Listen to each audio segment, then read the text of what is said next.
Hi, welcome to Saroju channel.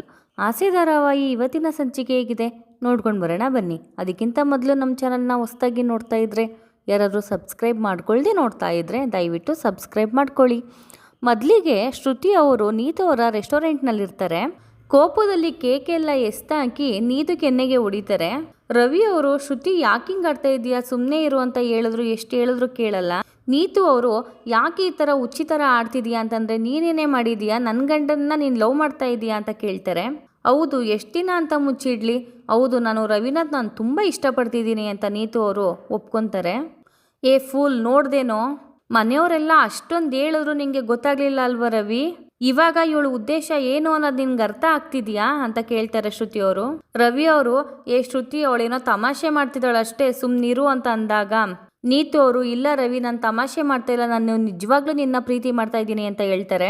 ಶ್ರುತಿ ಅವರು ಇನ್ನೊಂದು ಕೆನ್ನೆಗೆ ಹೊಡಿತಾರೆ. ನೀತು ಅವರು ಶ್ರುತಿ ಇದೆಲ್ಲ ಚೆನ್ನಾಗಿರಲ್ಲ ನೋಡು ಅಂತಂದ್ರೆ ನಿನಗೆ ಇದು ಸರಿ ಅಂತ ಅನ್ನಿಸ್ತಿದ್ಯಾ, ನಾವಿಬ್ರು ಮದುವೆ ಆಗಿದ್ದೀವಿ ಅಂತ್ಯದಲ್ಲಿ ನನ್ನ ಗಂಡನೇ ಬೇಕಾ ನಿಂಗೆ ಅಂತ ಕೇಳಿದಾಗ ರವಿ ಅವರು ತಪ್ಪು ನೀತು, ಮನೆಯವರು ತೋರಿಸಿ ಬೇಕಾ ಬಿಟ್ಟಿಗೆ ಮದುವೆ ಆಗಿಲ್ಲ, ನಾವಿಬ್ರು ಪ್ರೀತಿಸಿ ಮದುವೆ ಆಗಿದ್ದೀವಿ ನೀತು ಅಂತ ರವಿ ಅವ್ರು ಹೇಳ್ತಾರೆ. ನೀತು ಅವರು ನಾನು ನಿನ್ನ ಮದುವೆ ಆಯ್ತೀನಿ ಅಂತ ಹೇಳ್ತಿಲ್ಲ ರವಿ, ನಾನು ನಿನ್ನ ಪ್ರೀತಿಸ್ತಾ ಇದ್ದೀನಿ ಅಂತ ಹೇಳ್ತಾ ಇರೋದು ಅಂತಾರೆ. ನೀನು ಇದೇ ಥರ ಮಾತಾಡ್ತಾ ಇದ್ರೆ ಇನ್ನೊಂದು ಕೊಡ್ತೀನಿ ನೋಡು ಅಂತ ಶ್ರುತಿ ಅವ್ರು ಹೇಳಿದಾಗ ನೀತು ಅವರು ಹೊರಗಡೆ ಹೊರಟೋಗ್ತಾರೆ. ರವಿ ಅವರು ಬಿಡು ಶ್ರುತಿ, ಅವಳು ಏನೋ ತಮಾಷೆಗೆ ಮಾಡ್ತಿರ್ಬೋದು ಅಷ್ಟೇ ಅಂತ ಹೇಳಿದಾಗ ಫೂಲ್ ನಿಂಗೆ ಅರ್ಥ ಆಗ್ತಾ ಇಲ್ವಾ, ಇನ್ನು ಬಿಡು ಅಂತ ಹೇಳ್ದ. ಸರಿ ಬಿಡು ಆಯಿತು, ನಾನು ನಿನ್ನ ಬಿಟ್ಟಾಯಿತು, ನನಗೂ ನಿನಗೂ ಸಂಬಂಧ ಮುಗೀತು ಅಂತ ಹೇಳಿ ಅಲ್ಲಿಂದ ಹೊರಟೋಗ್ತಾರೆ. ರವಿ ಅವರು ಶ್ರುತಿ ಅಂತ ಅವರು ಹಿಂದೆ ಹೋಗ್ತಾರೆ. ಅಲ್ಲಿಗೆ ಸೂರ್ಯ ಮತ್ತೆ ಮೀನಾ ಅವ್ರು ಬರ್ತಾರೆ. ಅಲ್ಲಿ ನೀತು ಹತ್ಕೊಂಡು ಹೋಗೋದನ್ನ ನೋಡ್ತಾರೆ. ಸೂರ್ಯ ಅವರು ಕೆಂಕಿರ ಕೆನ್ನೆ ಊದೋಗಿದೆಯಲ್ಲೇ ಅಂತ ಮೀನವ್ರಿಗೆ ಹೇಳ್ಬೇಕಾರೆ ಸುಮ್ಮನೆ ಬನ್ರಿ ಅಂತ ಮೀನವ್ರು ಹೇಳ್ತಾರೆ. ಅಷ್ಟರಲ್ಲಿ ರವಿ ಶ್ರುತಿನೂ ಹೊರಗಡೆ ಬಂದು ಸೂರ್ಯ ಅವರು ಏನಾಯ್ತು ಅಂತ ಕೇಳಿದಾಗ ಎಲ್ಲ ಮುಗ್ದೋಯ್ತು ಅಂತ ಹೇಳಿ ಶ್ರುತಿ ಅವರು ಹೊರಟೋಗ್ತಾರೆ. ರವಿ ಅವರು ಶ್ರುತಿ ನಿಂತ್ಕೋ ಶ್ರುತಿ ಅಂತ ಹೇಳ್ತಿರ್ಬೇಕಾದ್ರೆ ಸೂರ್ಯ ಅವರು ಏನಾಯ್ತಪ್ಪನೆ, ನಿನ್ನ ಜೀವನಕ್ಕೆ ನೀನೇ ಹಾಳು ಮಾಡ್ಕೊಬಿಟ್ಟಲ್ಲೋ ಅಂತ ಕೇಳ್ತಾರೆ. ಈ ಥರ ಆಗತ್ತೆ ಅನ್ನೋದು ಗೊತ್ತಿರಲಿಲ್ಲ ಸೂರ್ಯ, ನೀತು ಯಾಕಿಂಗ್ ಆಡ್ತಿದ್ದಾಳೆ ಅಂತ ನಂಗೆ ಅರ್ಥ ಆಗ್ತಿಲ್ಲ ಅಂತ ಹೇಳ್ತಾರೆ. ಮೀನಾ ಅವರು ಶ್ರುತಿ ಮೇಲೆ ಕೋಪಕ್ಕೆ ಈ ಥರ ಸೇಡ್ ತೀರಿಸ್ಕೋತಾ ಇರೋದು ಅಂತ ಹೇಳ್ತಾರೆ. ಸೂರ್ಯ ಅವರು ಶ್ರುತಿ ಮೇಲೇನೋ ಕೋಪ ಸರಿ, ಆದರೆ ನಿನ್ನ ಮೇಲೇನು ಕೋಪ ಅಂತ ಕೇಳ್ತಾರೆ. ಗೊತ್ತಿಲ್ಲ ಸೂರ್ಯ ನನಗೆ ಅಂತ ರವಿ ಅವ್ರು ಹೇಳಿದಾಗ ಮೀನಾ ಅವರು ರವಿ ನೀತು ನಂಬರ್ ಕೊಡು ಅಂತ ಹೇಳ್ತಾರೆ. ನೀತು ನಂಬರಾ ಏನಕ್ಕೆ ಅಂತಂದಾಗ ನಾನು ಬೈದು ಬುದ್ಧಿ ಹೇಳ್ತೀನಿ ಅಂತ ಮೀನಾ ಅವ್ರು ಹೇಳ್ತಾರೆ. ಅವಳು ಯಾರ ಮಾತನ್ನು ಕೇಳೋ ಪರಿಸ್ಥಿತಿಲಿ ಇಲ್ಲ ಅದಕ್ಕೆ ಅಂತ ಹೇಳಿದಾಗ ಸೂರ್ಯ ಅವರು ತೆಗ್ದು ಮಕ ಸೇರಿಸಿ ಹೊಡ್ಬಿಡ್ತೀನಿ, ನಂಬರ್ ಕೊಡು ಅಂತ ಹೇಳ್ತಾ ಇಲ್ವಾ, ಕೊಡೋ ಅಂತ ಹೇಳ್ತಾರೆ. ರವಿ ಅವರು ಸರಿ ನಿನ್ ಫೋನ್ಗೆ ಕಳಿಸ್ತೀನಿ ಬಿಡು ಸೂರ್ಯ ಅಂತ ಹೇಳ್ತಾರೆ. ಸೂರ್ಯ ಮತ್ತೆ ಮೀನಾ ಅವರು ಕಾರ್ ಶೆಡ್ ಅಲ್ಲಿ ಇರ್ತಾರೆ. ನೀತು ಅವ್ರಿಗೆ ಫೋನ್ ಮಾಡಿ ಬರಕ್ ಹೇಳ್ತಾರೆ. ನೀತು ಅವರು ಬರ್ತಾರೆ. ಏನು ವಿಷಯ ಅಂತ ಕೇಳ್ತಾರೆ. ಏನು ಅಂತ ಕೇಳ್ತಿದ್ಯಲ್ಲಮ್ಮ, ಆಗ್ತಾ ಇರೋದು ಗೊತ್ತಾಗ್ತಾ ಇಲ್ವಾ, ನಿನ್ನಿಂದ ರವಿ ಮತ್ತೆ ಶ್ರುತಿ ಅವ್ರ ಜೀವನ ಹಾಳಾಗ್ತಾ ಇದೆ, ನಿಂಗೆ ಅರ್ಥ ಆಗ್ತಿಲ್ವಾ ಅಂತ ಮೀನಾ ಅವ್ರು ಕೇಳ್ತಾರೆ. ಅವ್ರ ಜೀವನ ಯಾಕೆ ಹಾಳಾಗಬೇಕು ಅಂತಂದಾಗ ನೀನು ಅವಳನ್ನ ಪ್ರೀತಿ ಮಾಡ್ತಿದ್ಯಲ್ಲ ಅದಕ್ಕೆ ಅಂತ ಹೇಳ್ತಾರೆ. ನಾನು ಅವನ್ನ ಪ್ರೀತಿ ಮಾಡ್ತಾ ಇದ್ದೀನಿ ನಿಜ, ಆದ್ರೆ ರವಿ ಪ್ರೀತಿಸ್ಬೇಕು ಅಂತ ನಾನು ಹೇಳ್ತಾ ಇಲ್ವಲ್ಲ ಅಂತ ಹೇಳ್ತಾರೆ. ಮೀನಾ ಅವರು ಹಂಗ ನಿನ್ ಮಾತಿನ ಅರ್ಥ ಏನು, ಶ್ರುತಿಗೆ ನೋವು ಕೊಡ್ಬೇಕು ಅಂತನಾ ಅಂತ ಕೇಳ್ತಾರೆ.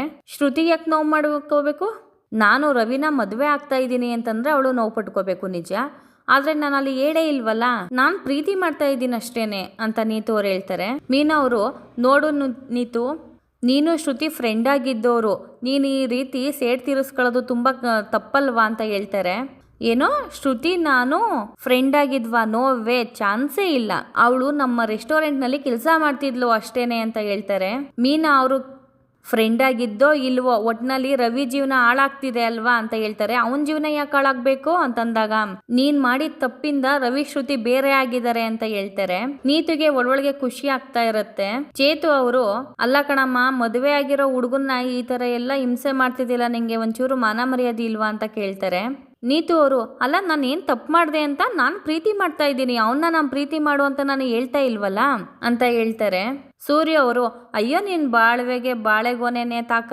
ನೀತು ಅವರು ಅಲ್ಲ ಫಿಲಂ ಹೀರೋಗಳನ್ನ ಎಲ್ಲರೂ ಇಷ್ಟಪಡ್ತಾರೆ ಅಲ್ವಾ, ಆರಾಧಿಸ್ತಾರಲ್ವಾ, ಅದೇ ರೀತಿ ನಾನು ಪ್ರೀತಿ ಮಾಡ್ತಾ ಇದ್ದೀನಿ, ತಪ್ಪೇನಿದೆ ಅಂತ ಹೇಳ್ತಾರೆ. ಸೂರ್ಯ ಅವರು ಅಲ್ಲ ಕಣಮ್ಮ, ನೀನು ಯಾವ್ದಾನ ಹೀರೋ ಮನೆಗೆ ಹೋಗ್ಬಿಟ್ಟು ಅವ್ನ ಹೆಂಡತಿ ಮುಂದೆನೆ ನೀನು ಆ ಥರ ಹೇಳು ನಿನ್ ಗಂಡನ ಇಷ್ಟಪಡ್ತಿದ್ದೀನಿ, ಲವ್ ಮಾಡ್ತಿದ್ದೀನಿ ಅಂತ, ಅವಾಗ ಏನ್ ಮಾಡ್ತಾರೆ ಗೊತ್ತಾಗುತ್ತೆ, ಕೆಡವಿ ಕೆಮ್ಮಣ್ಣು ತುಂಬಿಡ್ತಾರೆ ಅಂತ ಹೇಳ್ತಾರೆ. ಮನೋಜ್ ಅವರು ಶೋರೂಮ್ಗೆ ಹೋಗಿರ್ತಾರೆ. ಅಲ್ಲಿ ಛಾಯಾ ಬಂದು ಸರ್ ಅಕೌಂಟ್ಸ್ ನೋಡಿ ಅಂತ ಹೇಳ್ತಾರೆ. ಇದೇನಮ್ಮ ಇಷ್ಟೊಂದಿದೆ ಅಂತಂದಾಗ ಯಾವತ್ತು ಕೇಳಿದ್ರು ನೀವು ನೋಡೋದೇ ಇಲ್ಲ ಸರ್, ನೀವು ಮನ್ಸಿಲ್ಲ ನನಗೆ, ಆಮೇಲೆ ನೋಡ್ತೀನಿ ಅಂತೀರಾ, ಅದಕ್ಕೆ ಇಷ್ಟೊಂದಾಗಿದೆ ಅಂತ ಛಾಯಾ ಅವ್ರು ಹೇಳ್ತಾರೆ. ಸೀನಾ ಅವ್ರು ಬಂದು ಬ್ರೋ ಡೈವರ್ಸ್ ಕೇಸ್ ಏನಾಯ್ತು ಅಂತ ಕೇಳ್ತಾರೆ. ಅಲ್ಲೇ ನಿಂತಿದೆ ಬ್ರೋ, ಏನೂ ಆಗಿಲ್ಲ ಅಂತ ಹೇಳ್ತಾರೆ. ಛಾಯಾ ಅವರು ಸರ್ ನನ್ನ ಕಸಿನ್ ಸಿಸ್ಟರ್ ಒಬ್ರು ಇದ್ದಾರೆ, ಅವ್ರಿಗೂ ಡೈವರ್ಸ್ ಆಗಿದೆ, ನೀವೇನಾದ್ರೂ ಹ್ಞೂ ಅಂತಂದ್ರೆ ಅವರನ್ನ ನೀವು ಮದುವೆ ಆಗ್ಬೋದು ಅಂತ ಹೇಳ್ತಾರೆ. ಸೀನಾ ಬ್ರೋ ನಿಂಗೆ ಎಷ್ಟು ಜನ ಕಸಿನ್ ಸಿಸ್ಟರ್ ಇದ್ದಾರಮ್ಮ ಅಂತ ಕೇಳ್ತಾರೆ. ಮನೋಜ್ ಅವರು ನಾನಂತೂ ಮದುವೆ ಆಗಲ್ಲ ಅಪ್ಪ, ನಮ್ಮಮ್ಮ ನನ್ಗೆ ಒಳ್ಳೆ ಹುಡುಗಿನ ನೋಡ್ತೀನಿ ಅಂತ ಹೇಳಿದಾರೆ, ನಾನೇ ಡೈವರ್ಸ್ ಆಗಿರೋರ್ನ ಮದುವೆ ಆಗ್ಬೇಕು ಅಂತ ಹೇಳ್ತಾರೆ. ಸೀನಾ ಬ್ರೋ ಅವರು ನಿಮ್ ಮುಖ ನೋಡ್ಕೊಳ್ಳಿ ಬ್ರೋ, ನೀವೇ ಸೆಕೆಂಡ್ ಹ್ಯಾಂಡ್ಲು ಅಂಥದ್ರಲ್ಲಿ ಸೆಕೆಂಡ್ ಹ್ಯಾಂಡ್ಲನ್ ಮದುವೆ ಆಗದೆ ನೀನು ಫಸ್ಟ್ ಹ್ಯಾಂಡ್ಲನ್ ಹಿಡ್ಕೊಂಡು ಕೂತವ್ರ ನಿಮ್ಗೆ ಅಂತ ಹೇಳ್ತಾರೆ. ಅಷ್ಟರಲ್ಲಿ ಶಾಂತಿ ಅವರು ಶೋರೂಮಿಗೆ ಬರ್ತಾರೆ. ಮಮ್ಮಿ ಏನ್ ಮಮ್ಮಿ ನೀನ್ ಇಲ್ಲಿ ಯಾವ್ದಾರ ಹುಡ್ಗಿನ್ ನೋಡ್ದ ಅಂತ ಹೇಳ್ತಾರೆ. ನೀನ್ ಬೇರೆ ಸುಮ್ನೆ ಇರೋ ಅಂತ ಹೇಳ್ಬಿಟ್ಟು ವಿಶಾಲಾಕ್ಷಿ ಅವ್ರನ್ನ ಕರೀತಾರೆ. ಅವರು ಬರ್ತಾರೆ. ಮನೋಜ್ ಅವರು ಆಂಟಿ ಚೆನ್ನಾಗಿದ್ದೀರಾ ಅಂತಂದಾಗ ಹ್ಞೂ ಕಣಪ್ಪ ನಾನ್ ಚೆನ್ನಾಗಿದ್ದೀನಿ, ನೀನ್ ಚೆನ್ನಾಗಿದೀಯಾ ಅಂತ ಕೇಳ್ತಾರೆ. ಅಷ್ಟರಲ್ಲಿ ಏನಕ್ಕೆ ಬಂದಿದ್ದೀರಾ ನೀವು ಅಂತ ಮನೋಜ್ ಅವ್ರು ಕೇಳಿದಾಗ ಸ್ವಲ್ಪ ಇರು ಅಂತ ಹೇಳಿ ಫೈನಾನ್ಸರ್ನ ಕರೀತಾರೆ.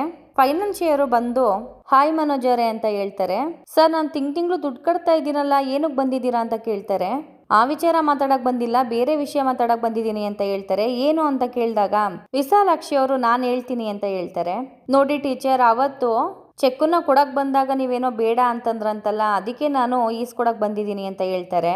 ಶಾಂತಿ ಅವರು ನಮ್ಮ ಮನೆಯವ್ರು ಒಪ್ಪಲ್ಲ ಅಂತ ಹೇಳಿದಾಗ ಫೈನಾನ್ಸಿಯರು ಅವ್ರು ಒಪ್ತೇನೆ ಹೋದ್ರೆ ಏನು, ನಿಮ್ಮ ಹೆಸರಲ್ಲಿ ತಾನೇ ಇರೋದು ಮನೆ, ನೀವೇ ಮಾಡಿ ಅಂತ ಹೇಳ್ತಾರೆ. ಅಯ್ಯೋ ನಮ್ಮ ಮನೆಯವರು ಗೊತ್ತಾಗ್ಬಿಟ್ರೆ ಬಿಡಲ್ಲ ಅಪ್ಪ, ಬೇಡ ಅಂತಂದಾಗ ಮನೋಜ್ ಅವರು ಮಮ್ಮಿ ಒಳ್ಳೆ ಉಪಾಯ ಮಮ್ಮಿ, ತಗೋಬಿಡು ಮಮ್ಮಿ ಅಂತ ಹೇಳ್ತಾರೆ. ಮನೆ ಪತ್ರನ ಈಸ್ಕೋಬೇಕು ಅಂತಂದ್ರೆ ಬ್ಯಾಂಕಲ್ಲಿ ನನ್ನ ಗಂಡನ್ ಸೈನು ಆಗ್ಬೇಕು ಅಂತ ಶಾಂತಿ ಅವ್ರು ಹೇಳ್ತಾರೆ.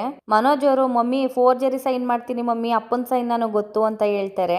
ಶಾಂತಿ ಅವರು ಅದೆಲ್ಲ ತಪ್ಪು ಕಣೋ, ಮುಂದೆ ಕಷ್ಟ ಆಗುತ್ತೆ ಅಂತಂದಾಗ ಫೈನಾನ್ಸಿಯರು ಏನ್ ತಪ್ಪು ಆಗಲ್ಲ, ಈಗ ನಿಮ್ಮ ಹೆಸರಿಗೆ ಯಾವ್ದಾದ್ರು ಕೊರಿಯರ್ ಬರುತ್ತೆ, ಅವಾಗ ಬೇರೆಯವರು ಇದ್ದು ಸೈನ್ ಮಾಡಿ ತಗೊಳಲ್ವಾ, ಅದೇ ರೀತಿ ಇದುವೆ ಅಂತ ಹೇಳ್ತಾರೆ. ಸರಿ ಅಂತ ಹೇಳಿ ಶಾಂತಿ ಅವರು ಚೆಕ್ನ ಈಸ್ಕೊಂತಾರೆ. ಇಲ್ಲಿಗೆ ಇವತ್ತಿನ ಎಪಿಸೋಡ್ ಮುಕ್ತಾಯವಾಗುತ್ತೆ. Thank you for watching. ನಿಮ್ಗೆ ನಮ್ ಸ್ವಲ್ಪನಾದ್ರೂ ನಮ್ಮ ವಿಡಿಯೋ ಇಷ್ಟ ಆಗಿದ್ರೆ ಪ್ಲೀಸ್ ಸಬ್ಸ್ಕ್ರೈಬ್ ಮಾಡ್ಕೊಳ್ಳಿ.